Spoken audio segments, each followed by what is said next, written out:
Est-ce que ce serait pas des licornes, ça? Ah, je suis tombé sur des licornes ou quoi? Eh oui, nous aimerions tous rencontrer des licornes. Même moi qui suis pas très fleur bleue, si je rencontrais des licornes, moi ça me ferait un petit quelque chose quand même. This is where your ice cream comes from. The creamy poop of a mystic unicorn. Totally clean, totally cool, and soft served straight from a sphincter. They're good at pooping. Les licornes, à part ces êtres merveilleux qui nous font des glaces multicolores, sont dans l'entrepreneuriat en tout cas, des entreprises, des startups qui, avant même d'être en positif au niveau de l'argent, c'est-à-dire qu'elles peuvent gagner de l'argent, voire pas du tout d'ailleurs, avant même de rentrer en bourse, peuvent valoir plus d'1 milliard de dollars. Sauf quand éclate une bulle économique, comme en 2000 avec l'éclatement de la bulle Internet, ou en 2008 avec la crise des subprimes. Parce que pourquoi? Eh ben, ces startups qui valent 1 milliard de dollars, qui ne gagnent pas assez d'argent pour vivre, comment elles font pour avancer? Eh bien, elles lèvent de l'argent. Et s'il n'y a plus d'argent, eh ben, elles ne peuvent plus lever d'argent. Et s'il n'y a plus d'argent, et qu'elles ne peuvent plus lever d'argent, eh ben, elles ne peuvent plus payer leur retraite, et boum, elles éclatent. C'est ce qui s'est passé en 2000, quand la moitié des startups dans l'Internet ont disparu, ou en 2008, à partir de 2008 et 2010, quand il a été extrêmement compliqué de lever de l'argent pour se refinancer. Certains oracles de la Silicon Valley, je ne parle pas des oracles de la Grèce antique, prédisent, depuis quelque temps, depuis même au moins 5 ans, l'éclatement d'une future bulle. Bon, cette bulle qui n'a pas encore éclaté peut venir du surendettement des entreprises, des États de l'Occident, ça pourrait venir du ralentissement de l'économie chinoise, ou de tout autre problème.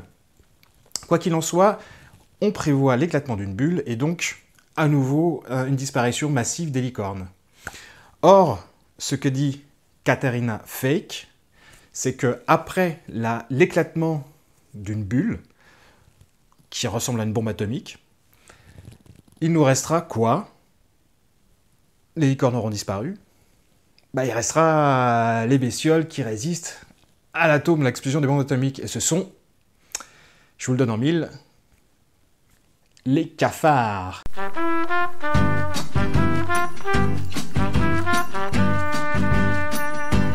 Donc dans l'article de 2015 écrit par Katharina Fake dans Medium, je le mettrai en référence, en lien, sous la vidéo ou quelque part, là, quelque chose écrit quelque part par ici, un lien vers son article. Ce qui est intéressant, c'est que, qu'est-ce que dit exactement Katharina? C'est que les seules bestioles qui résistent à un éclatement d'une bombe atomique, qui peuvent ne pas manger pendant 6 semaines, qui se contentent de peu, qui n'ont pas besoin de glucides pour se nourrir, qui sont capables de manger du carton quand il n'y a plus aucune nourriture, pour y trouver justement de quoi manger, ce sont les cafards. Alors, c'est pas très ragoûtant, je vous l'avoue, c'est pas... Mais quand même, ça résiste à pas mal de choses. Pourquoi? Qu'est-ce qu'un cafard dans le monde de l'entrepreneuriat? C'est une start-up qui a décidé de gagner de l'argent dès le début de sa vie. C'est-à-dire qu'elle n'est pas dépendante au lever de fonds, puisqu'elle gagne de l'argent suffisamment, en tout cas, pour autosubsister. Alors, c'est des démarrages qui sont moins explosifs que dans le cas de licorne, mais ça permet de résister à n'importe quelle situation, parce que ce sont des bestioles qui s'adaptent à tout. Et on a beau les écraser avec nos tongs l'été, on a beau leur passer de la bombe insecticide, ils ont des gènes qui permettent de résister à ça, et puis encore une fois, ça résiste aux bombes atomiques, donc de toute façon, bon. Et puis, il y a d'autres intérêts à être un cafard.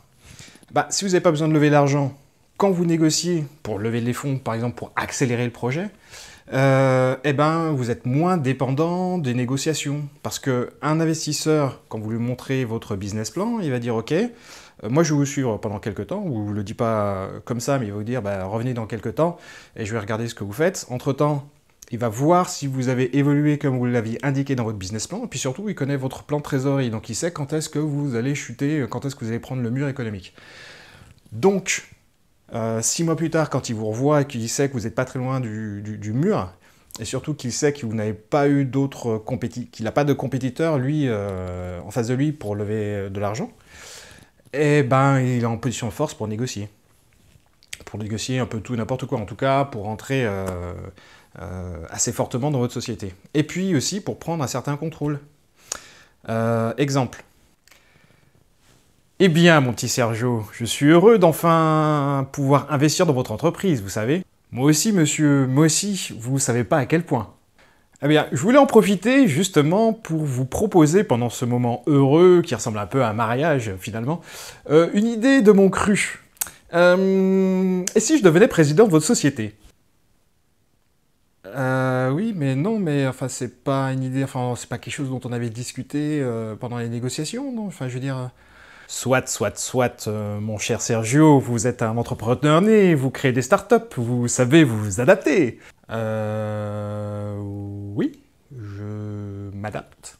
Enfin, je sais m'adapter, enfin, peut-être pas ça, mais oui, je sais m'adapter en tout cas. Allons. Vous avez d'autres moyens de subsister que mon chèque? Non? Non. Non, en fait, non. À la bonne heure. Écoutez, j'ai apporté un petit contrat et un petit stylo que vous allez pouvoir utiliser pour signer ma nouvelle présidence. Ok, merci, monsieur. Enfin, je veux dire, patron. Hein, je signe là, alors? C'est là? Ok. Et voilà. Ça, c'est une situation que le cafard ne peut pas connaître, puisque de toute façon, lui, il a de l'argent, il a son propre argent. Donc il peut négocier autant qu'il veut, aussi longtemps qu'il veut, sur n'importe quel sujet, et même choisir la personne avec qui il va se marier. Maintenant, vous connaissez les cafards, vous connaissez les licornes, ces êtres merveilleux qui nous font des glaces multicolores, et les cafards, ces êtres grouillants, qui vivent dans le noir, et qui mangent n'importe quoi, mais qui survivent même la tête coupée. Vous, qu'est-ce que vous choisiriez? Dis-moi, mini Sergio, c'est pas des licornes, ça? Non, Ah bon, c'est quoi?